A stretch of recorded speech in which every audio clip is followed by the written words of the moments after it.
Berati çon 7 mandate në Parlamentin e Shqipërisë dhe do të jemi tani pikërisht në këtë qark për të kuptuar më shumë se çfarë duke ndodhur aty dhe se si ka nisur e gjithë ky proces dhe se si po organizohet e gjithë puna aty.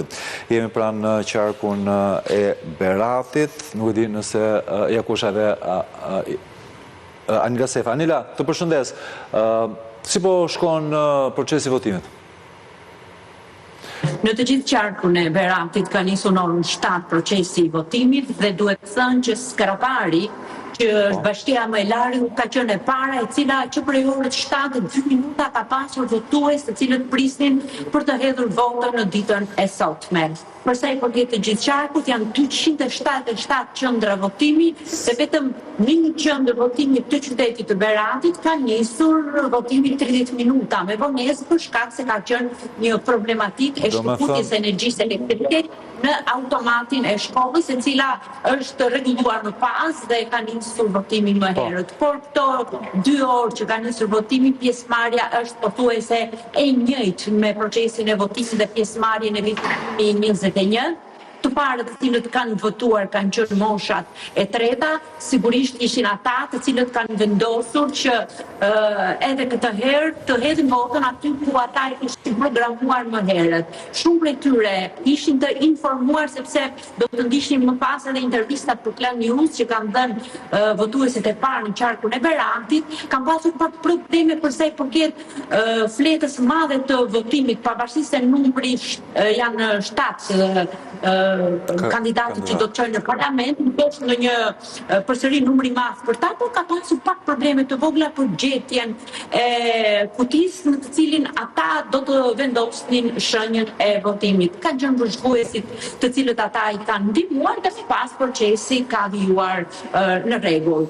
Ka në Berat ajo që unë kam vënë re, në disa qendra ka vëzhgues të OSB-Odil, të cilët janë një grup prej 4 personash, të stacionuar në çdo qendër votimi për 30 minuta për të parë më nga afër procesin.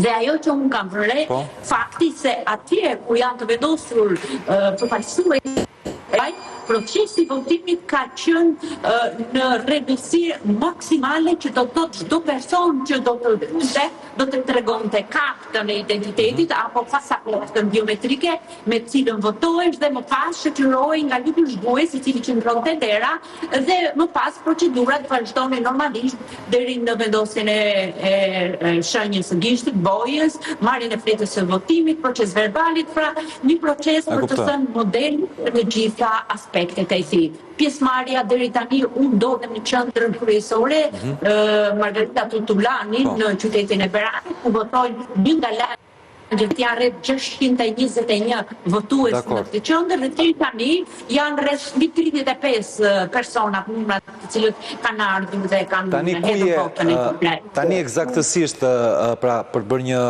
qartësim më shumë për ata që na ndjekin, për ta kuptuar dhe vizualisht. Ku ndodhesh tamam, në cilën qendër votimi në Gjirokastër? Jam në qendrën e votimit numër 66 në të qytetit të Beratit, në qendrën kulturore Margarita Tutulani, ku janë disa qendra.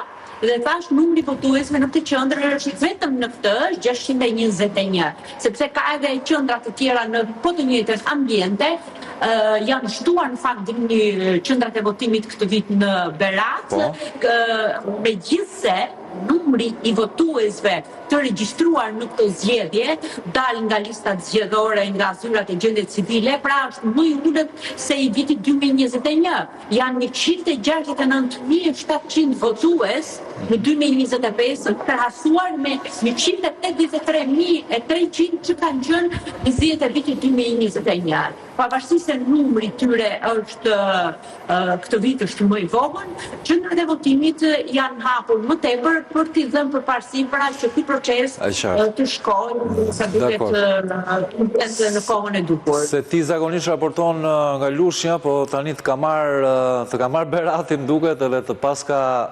naturalizuar shumë mirë ky qark, çuditshme, po ja paska dalë. Por lajmi që më dhe, nuk e di sa e vërtet është është që votuesi i parë të jetë Skraparli, kjo mbetet për të konfirmuar.